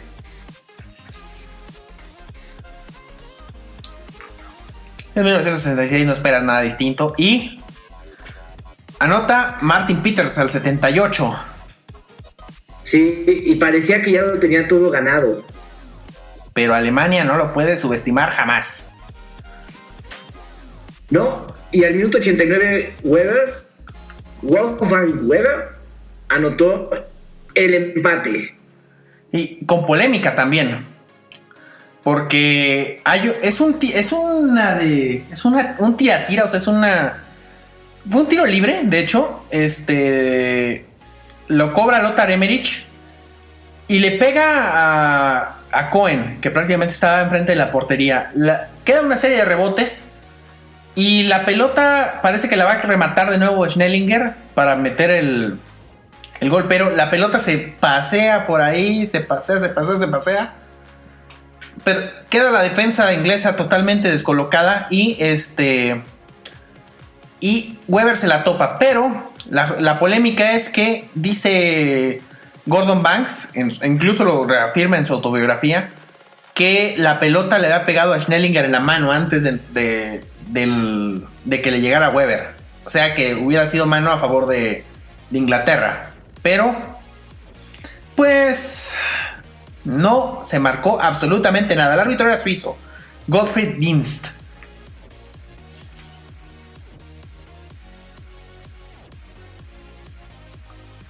¿Y después qué pasó, Hugo? Nos vamos al tiempo extra. Y pues aquí pasa la jugada que hasta la fecha no se determina qué pasó. ¿Qué pasó? Porque, veamos, hay un centro, la tira Geoffrey Hurst, rebota en el poste y luego el rebote, pues el árbitro lo da como gol. Y aquí es donde lanzo la pregunta. Es el famoso gol fantasma. Y aquí lanzo la pregunta.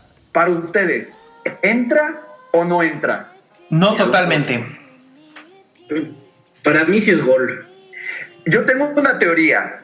Para mí, cuando yo vi el gol en la película, al principio, o sea, cuando lo ves así de rápido jugada, sí parece que entra. Pero ya una vez que le das la slow motion, no entra para mí no entra completamente. Los científicos ingleses siempre te van a decir, oh, of course, it is of course. Obviamente te van a decir que sí entra, pero un científico alemán te va a decir nine. Que, a ver, hablando, qué bueno que mencionas a los científicos ingleses porque justo de ellos quiero hablar.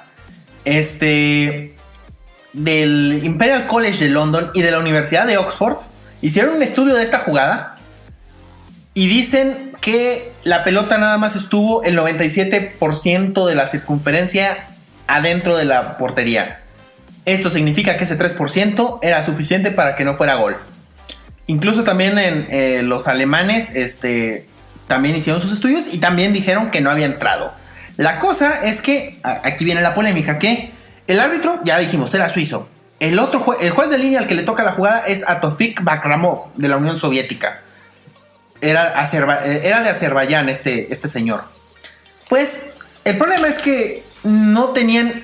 Los dos árbitros en aquel entonces, bueno, aunque fueran FIFA, no había un idioma en el que se pudieran hablar, o sea, que se pudieran hacer entender. O sea, no sé por qué FIFA se le ocurrió poner a un árbitro suizo, con un juez de línea soviético. Así es, que el soviético no hablaba inglés, y el suizo pues hablaba, era alemán, hablaba alemán, y pues ya sabemos que Suiza tiene como 5 idiomas oficiales, pero bueno, ninguno coincidía.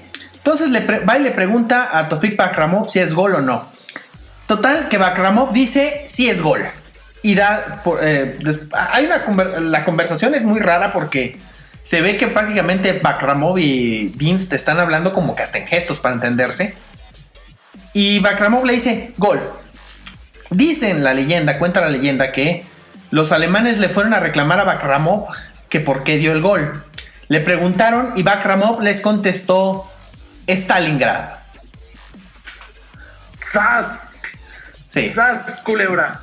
O sea, hablando de los rencores de la Segunda Guerra Mundial, Bakramov sacó otro. Bueno, eso dice la leyenda, aunque Beckenbauer después dijo que esto no era cierto, o que al menos a él no le había tocado escucharlo.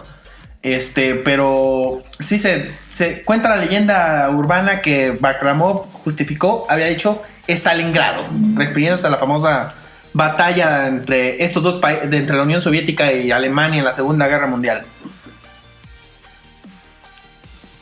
Y pues ya para sentenciar. Pero bueno, yo también, aquí sí es cuando entramos en la polémica de ahorita con el VAR que hubieran marcado. Digo, sé que ahorita con el VAR hubieran metido 20 cámaras diferentes. Mira, si aquí hubiéramos tenido VAR y el famoso ojo de halcón y todo eso, toda la tecnología que hay ahorita, para mí no se hubiera marcado.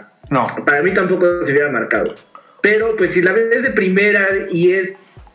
Realmente, antes de este partido, ¿cuántas veces creen que haya pasado esto? Al menos en un partido tan importante, ¿no? En un partido tan importante, jamás. O sea, yo cuando vi la película y cuando vi la transmisión, vuelvo a repetir, a primera instancia se ve que sí entra. Y entonces eso es lo único que te puede validar. Independientemente de la anécdota random y todo eso, para mí, si yo me pongo en el papel del árbitro, yo veo la jugada y a primera vista pues sí me parece que entra, pero ya analizándolo fríamente y ya si hubieras tenido el famoso ojo de halcón y todo eso, no entra completamente. No, y el detalle, bueno, en la Liga MX yo creo que sí le hubieran dado como gol. Sobre todo si estás con Santander o el cantante. Sí. Pero como la Liga MX es de las que tiene el VAR pero no tiene la tecnología de línea de gol, yo creo que sí le hubieran dado. En cualquier otra liga. Pero vamos, ¿cuántos años han pasado después de esto?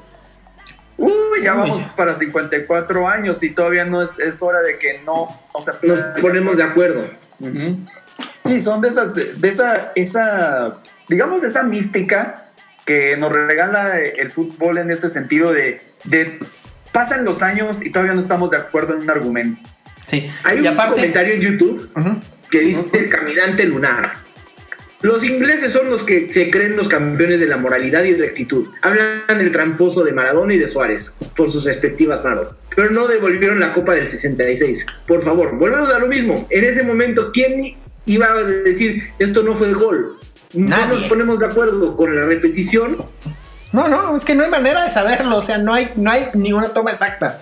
O sea, todo lo que estamos diciendo de los estudios de Oxford y demás es en base a simulaciones. O sea, así, prueba contundente, súper evidente, no. O sea, no tenemos una que nos confirme al 100% qué es lo que sucedió en esa jugada. Y digo, esa jugada fue en Alemania a partir de entonces a esa clase de jugadas donde viene el gol de campana, que ver si entra o no entra, el famoso gol fantasma, le conocen como Wembley Tor. Que el karma se encargaría unos años de devolvérselo a los ingleses. En 2010. Sudáfrica. Otra vez, ¿te fijas que en Sudáfrica como que vinieron los fantasmas del 66?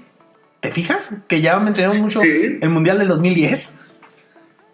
Porque, sí, o sea, fue pues una jugada muy, muy polémica. Y aparte, otra cosa es que FIFA creo que hoy en día tampoco hubiera mandado a Bakramov a un partido a estos, porque Bakramov era la Unión Soviética, y ¿quién jugó en la Unión Soviética ¿quién jugó la semifinal contra Alemania? La Unión Soviética. O sea, por mero sentido común. En la actualidad, si esto se hubiera jugado en los ámbitos actuales, para empezar, se hubieran mandado árbitros de CONMEBOL. O árbitros europeos, pero de la misma nacionalidad, o sea. O árbitros asiáticos. Sí, o sea, digo, en aquel entonces se usaba mucho de que mandabas a los árbitros, lo hacían de jueces de línea también, y los mandabas de cualquier nacionalidad y sin importar mayor asociación, por así decirlo. Pero sí me parece que no se ve bien que mandes a un árbitro de un país que acaba de perder la semifinal contra uno de los que está jugando la final. O sea, justamente porque si te equivocas, aunque no sea realmente con dolo, pues das la impresión de que sí, no hagas cosas buenas que parezcan malas. Sí, pues al final de cuentas, quieras o no, ayuditas.com.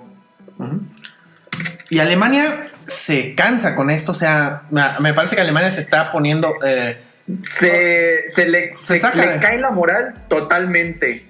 Sí, cuando acaba de pasar una jugada así donde tú fuiste el perjudicado por una decisión arbitral, estás pensando más en que no te la vaya a volver a aplicar el arbitraje. O sea, tu mente ya no está en el partido, está en otra cosa.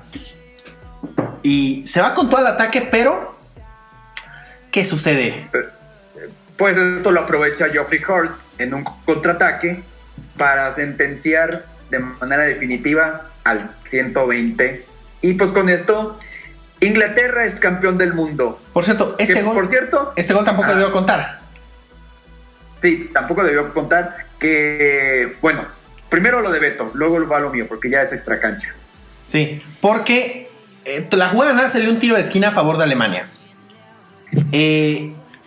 Obviamente es un contragolpe lo que sale, o sea, es un contragolpe de Inglaterra, donde ya no hay ningún jugador, todos los alemanes se quedan ya cansados, obviamente ninguno tiene fuelle para regresar, pero hay aficionados invadiendo la cancha, incluso lo señala el comentarista Kenneth Wolstenholme en la narración, donde dice, aquí viene Hurst, lo tiene, hay gente en el campo, creen que ya se acabó, y en eso Hurst dispara, la mete en el ángulo, y el narrador dice, ahora sí se acabó. Esta narración es histórica en el fútbol inglés, o sea, es la narración más famosa en la historia de la BBC de Londres, de They think it's all over, it is now, it's for. Sí, y aquí es donde va la anécdota extracancha, que pues, a mí me recuerda mucho un episodio de Mad Men, la famosa serie de Mad Men, donde pues es una agencia en Estados Unidos, tienen un empleado que es inglés, Lane Price, y en el inicio del episodio él está festejando con otros aficionados ingleses en Nueva York, y llega el lunes y dice, hoy vengo de muy buen humor porque Inglaterra acaba de ganar su primera Copa Mundial de Fútbol, y todos como son gringos se quedan, ¿qué es fútbol? ¿De qué está hablando? No sé, pero viene en humor. Pero sí, y aparte el dato estadístico que nadie ha podido superar, que Geoffrey Hurst es el primer y único jugador que ha metido un triplete en una final. Y no se ve que alguien lo vaya a lograr pronto, No. Ni siquiera en la reciente final del 2018, que también fue de muchos goles, nadie. Sí, porque ahora, vamos, las finales antes tenían muchos goles, era normal. Pero ahora que ya cada vez son menos goles, salvo la del 2018, que fue una anomalía en cuanto a la cantidad de goles, o sea, fueron 6 goles. Cuando veníamos de finales de uno, porque se cayeron los croatas. Los croatas. Sí, pero venías de finales y mentalmente. O sea, venías de finales donde metías uno. En las últimas 2 finales se anotaron un gol antes de la de 2018. Un gol nada más en cada final. Luego sí, 2. De hecho, México 86 había sido por mucho tiempo la última final donde se habían metido más goles. Más de 3 goles, exactamente. Y hasta Francia 98. Sí, en Francia 98 se metieron 3 en la final, los 3 de Francia. Y luego vino esta, que fue una anomalía, la del 4-2 de Francia a Croacia. Pero ya, o sea, el punto es que las finales ahora son de muy pocos goles, entonces se ve muy difícil que alguien logre igualar lo de Hurst. sean ni fueras de serie como por ejemplo Maradona o Pelé en su momento lo lograron, menos los de ahora que no han jugado ni una final. Bueno, Messi jugó una final y pasó de noche. Cristiano ni en su vida jugó una final de mundial. Yo creo que ya se le fue el tren. Y aparte es Portugal. No se ve, al menos en el futuro cercano, que alguien vaya a hacer eso. ¿No estás confiando en Neymar? No. ¿Quién va a confiar en ese desperpento? Pero bueno, Inglaterra gana hasta el momento su primera y única Copa Mundial de fútbol. Y yo lanzo aquí la siguiente pregunta. ¿Fue justo campeón? Ay, Dios. Yo diría que sí. Yo digo que sí. Sí, yo creo que esa final... Como mencionaba Beto, tantos minutos sin recibir gol. Nada más empató un partido que fue el debut contra Uruguay. La final sí hubo polémica con los goles, pero pues ya pudo haberla ganado con otro gol minutos después, la pudo haber ganado. Ahí todavía no habían penales, ¿verdad? No. Se hubiera jugado un partido de desempate. Así es. Y a lo mejor ganaba el partido de desempate. Yo creo que sí fue justo campeón. 11 goles a favor, 3 en contra. Bueno, para mí también es campeón justo, porque viene fuera de que fue local y todo eso. Traía muy buen equipo. O sea, estamos hablando de una Inglaterra que sí tuvo portero. O sea, en la figura de Gordon Banks, hasta incluso el suplente, que era Peter Bonetti, que acaba de morir, por cierto, también era muy, muy buen portero. No, yo difiero. Cuando hablemos del 70 te voy a decir por qué. Pero yo sé que lo quieres con tu Chelsea. Es tu Chelsea. Sí, pero bueno. O sea, también un plantel donde pues tienes a Sir Bobby Moore, a Sir Bobby Charlton, a Jimmy Graves. O sea, te habla de una estabilidad tanto en todas las áreas, y es un campeón que empieza de menos a más, que es como deberían de empezar todos los campeones. Empezar flojo y ya poco a poco vas metiendo el acelerador. Que sí, te topaste con unos baches, sobre todo con Argentina. Te topas con un bache, pero eso qué importa. O sea, sigas manteniendo la estabilidad. Y otra cosa que no has mencionado es que este equipo fue innovador tácticamente, porque Inglaterra, ya sabemos que el clásico ha sido el 4-4-2. Todos lo sabemos, es la formación que es inglesa por excelencia. Pero Alf Ramsey, que es el técnico, o sea, él adaptó, o sea, siguió jugando con el 4-4-2, pero lo adaptó. De hecho, este equipo se le conoce como The Wingless Wonders, o sea, las maravillas sin alas. ¿Por qué? Porque prescindieron de la figura del extremo, algo que es muy característico del fútbol inglés, jugar con extremos. Inglaterra los desechó. Sí. Jugó con su media de 4 jugadores, nada más era un contención, y había un triple escudo adelante de él. O sea, era Peters, Bobby Charlton y Alan Ball, pero los 3 eran prácticamente interiores en el, por así decirlo. O sea, Peters y Ball jugaban por los lados, pero no eran extremos propiamente, sino eran interiores, por así decirlo, por derecha y por izquierda, no tanto extremos. Y esa manera de adaptar a un 4-4-2, que es una formación de la que Inglaterra rara vez sale, pues también era innovador para la época. Alemania jugó con un 4-2-4 esa final. Y pues ahorita lanzo otra pregunta. ¿Debe volver el mundial a Inglaterra? Sí. O sea, la organización. Sí. O sea, yo la verdad sí quisiera otro mundial en Inglaterra.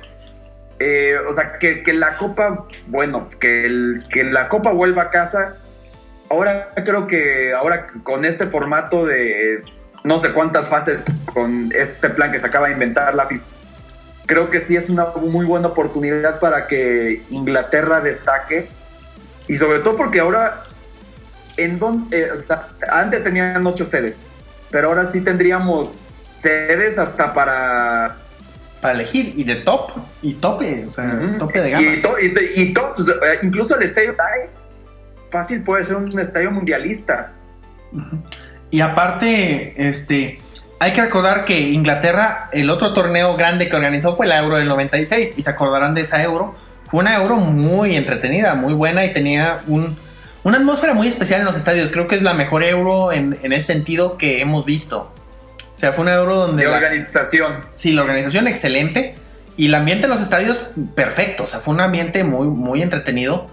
Y es más, nos dejó la famosa canción de Football's Coming Home, que es hoy un himno futbolístico por excelencia. Sí, aparte, aquí ya podríamos tener juegos en el nuevo Wembley, que a mi gusto... Perdió encanto. En cuanto... a mi gusto el nuevo Wembley, pues sí, obviamente moderno, bien montado, todo bien. A comparación del viejo Wembley, que a mí la verdad sí se me hace un estadio muy feo.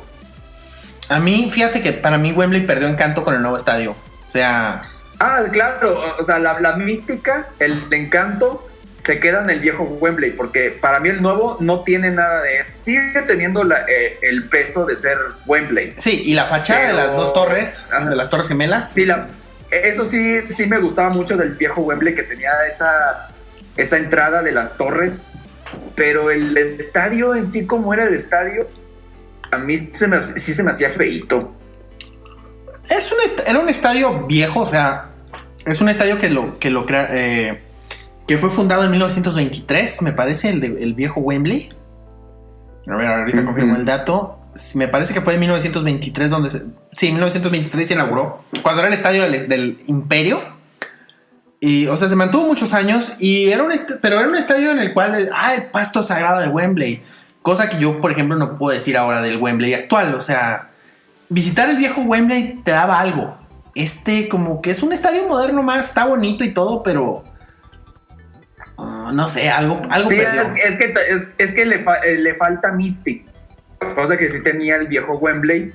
Uh-huh. Y pues ahorita, pues, bueno, sí, o sea, para una final a lo mejor sí le falta eso, una final de mundial, y a lo mejor no otro evento más, porque sí, a lo mejor le falta eso al nuevo Wembley, más eventos, pero vamos, tendríamos el nuevo Wembley, teníamos el Emirates, el nuevo White Hart Lane, Anfield, ya renovado. Old Trafford. Anfield renovado, obviamente el Old Trafford que ya está más renovado, incluso el estadio Amex del Bright. Sí, está St. James Park. St. James Park, que para mí fue un estadio que faltó en esa mundial. Sí, o sea, digo, por ejemplo, Anfield no fue sede en el Mundial del 66, fue Goodison Park, que Goodison Park está por desaparecer, o sea, el Everton a lo mejor está construyendo un estadio nuevo, al menos está en la discusión. El Villa Park todavía se mantiene, o sea, Villa Park sí, es una solamente conservan la fachada, la que está afuera. Vamos, hasta el estadio del City podrías usarlo sin ningún problema. O el King Power Stadium del Leicester. El del Southampton también es un estadio bonito. El St. Mary Stadium, que también es reciente, es más o menos reciente, también está bien capacitado. O sea, Inglaterra no batallará con construir estadios. O sea, a lo mejor le da una mano de gato a uno que otro, pero... Tienen el estadio del West Ham también, el de los Juegos Olímpicos. Uh-huh. Sí, que aunque no nos gusta tampoco, pero sí es una opción. Sí, pero ahí puedes mandar un partido entre el 3 y 4 de algún grupo. Uh-huh. Que ahí pues no te vas a aventar una Alemania, Francia. Ah, no, esos son para el Emirates o para... Sí, pero si te avientas ahí por ejemplo, ¿qué fue este mundial? Arabia Saudita, Egipto. Ah, sí, ese sí, mándalo para allá. Sí, o no sé, Islandia contra Nigeria. Uh-huh. Sí, de acuerdo. Sí, o sea, tienes hasta de sobra. Vamos, el estadio de Leeds también es otro que se nos ha pasado a mencionar, uno nuevo. Bueno, lo remodelaron hace poquito y también está en muy buenas condiciones el estadio de Leeds, que ya es viejo, pero lo han remodelado, se parece estadio nuevo. O incluso el Stadium of Light del Sunderland. Ah, que ya le arreglaron las butacas. Ah, sí, claro. Eso sí, no manden al del Bournemouth, por favor, nada más, es lo único que les digo. Sí, o también otro que está bien, el nuevo estadio del Middlesbrough, el Riverside Stadium. Uh-huh. que incluso es categoría 4 estrellas según la UEFA, entonces pues... Y aparte, que si clasifica otra vez Corea del Norte y Middlesbrough, es como que uff. Sí, o hasta el de Wolves también es otro estadio que puedes tranquilamente considerar. Pero bueno, pues yo creo que lo dejamos por hoy.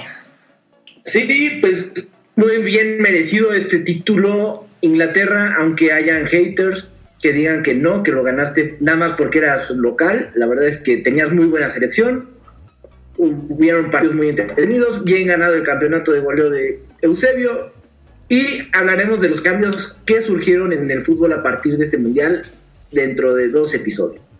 Sí, porque Muy bien. este fue el último mundial que no hubo cambios. Sí, gracias a todos, nos vemos dentro de poco. Hasta aquí este episodio de Soccer Punch. Recuerda que estamos en Spotify, iVoox y iTunes, en todas como Soccer Punch. También nos puedes seguir en Twitter como @elfutbolito.mx. Danos un like en facebook.com/elfutbolito.mx y apoyarnos monetariamente en patreon.com/elfutbolito. Soccer Punch es una producción conjunta de El Futbolito y Megucas FC, unidos por el amor al fútbol. Gracias por escuchar. Locución: Nancy 3V. Producción: Alberto Domínguez.